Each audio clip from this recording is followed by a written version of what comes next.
Baik, ini ada pertanyaan. Bagaimana hukumnya mencium paus? Nah, jadi bagaimana hukumnya mencium paus? Alhamdulillah kita tinggal di Depok, Parangtritis. Ini dekat dengan pantai selatan dan di sebelah kita ada TPI, tempat pelelangan ikan. Lalu ada paus terdampar, dicium boleh. Nah, jadi mencium paus itu tidak dilarang. Karena kita tinggal di dekat pantai dan di sebelah kita ada TPI, tempat pelelangan ikan. Tidak cuma paus, lumba-lumba juga boleh untuk dicium. Nah, gimana? Oh, Paus Franciscus, Masya Allah. Baik. Ya, karena tempat kita dekat tempat pelelangan ikan, jadi pikiran saya langsung kepikiran kalau ada paus yang terdampar dicium. Nah, ini boleh. Lumba-lumba juga boleh, asal hati-hati, karena kalau tidak hati-hati kalau digigit repot ya. Baik. Jadi kalau mencium paus, ikan paus itu kalau berbahaya maka itu berbahaya bagi badan. Tapi kalau mencium paus yang satunya itu berbahaya bagi akidah. Nah, kalau kita mencium paus beneran, paus ikan, itu kalau kena durinya paling itu hanya merusak badan. Tapi kalau mencium paus yang satunya maka itu merusak akidah. Kenapa? Karena kita sebagai umat Islam kita punya prinsip al-wala wal bara'. Kepada siapa kita harus loyal dan kepada siapa kita harus berlepas diri. Ingat, bedakan hubungan akidah keagamaan dengan hubungan kemanusiaan.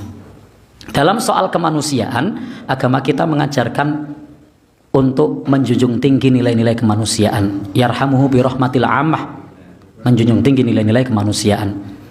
Kita dianjurkan untuk insafuhu wal adlu ma'ahu, dianjurkan untuk bersikap insaf, bersikap adil meskipun kepada orang yang berbeda agama. Bahkan Al-Quran mengatakan, wala yajrimannakum syana'anu qaumin ala alla ta'dilu, janganlah kebencianmu kepada suatu kaum membuat kamu berlaku tidak adil. I'dilu huwa aqrabu littaqwa, berbuat adillah, adil itu lebih dekat kepada takwa. Ini ketika kita berbicara soal muamalah, soal kemanusiaan. Maka kalau ada orang sakit dari orang yang berbeda agama, silahkan diobati.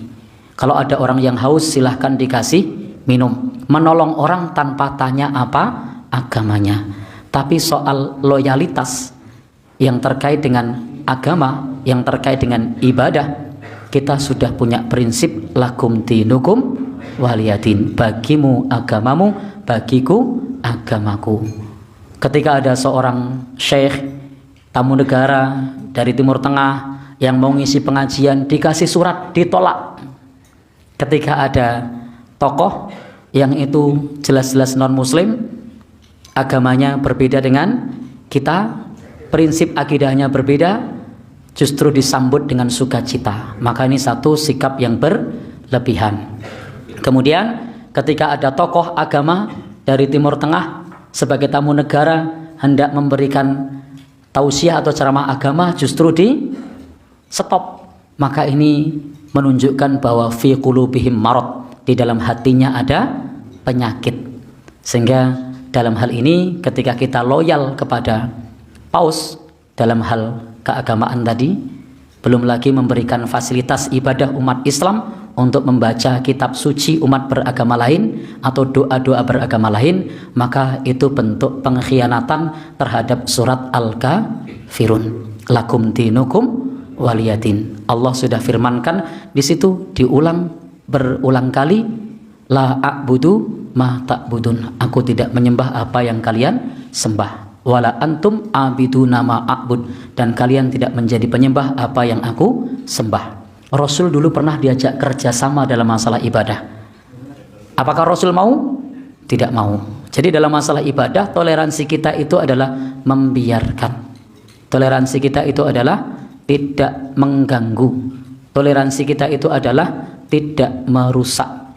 Toleransi kita itu adalah tidak mencampuri. Maka atas apa yang kita lihat dan yang kita saksikan, sebagaimana yang disampaikan oleh penanya, itu bukan toleransi, tapi itu kolaborasi. Jadi di dalam agama kita itu yang diajarkan toleransi, bukan kolaborasi. Dan di dalam hal kepada umat beragama lain, apalagi ini yang menjadi simbol dari agama lain, maka kita perlu menunjukkan sikap al-wala wal bara. Kepada umat Islam kita harus loyal, kepada akidah yang lain kita harus berlepas diri. Ingat, dalam agama, kalau dalam soal muamalah mau utang piutang kepada orang beda agama boleh, nolong mereka yang sedang sakit boleh, mendoakan mereka yang sakit agar sembuh boleh.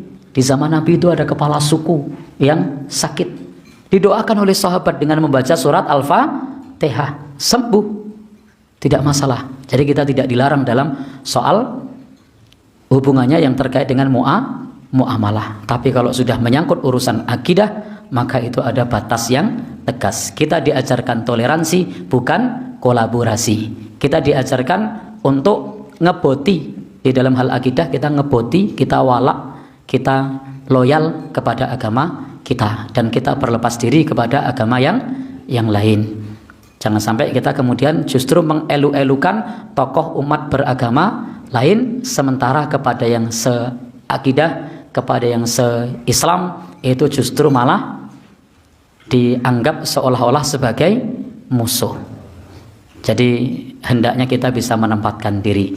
Kita diajarkan untuk toleransi, bukan diajarkan untuk kolaborasi. Kalau mau kolaborasi, maka silahkan kolaborasi dalam hal-hal keduniaan, bukan dalam hal yang terkait dengan keagamaan. Karena masing-masing punya aturannya sendiri.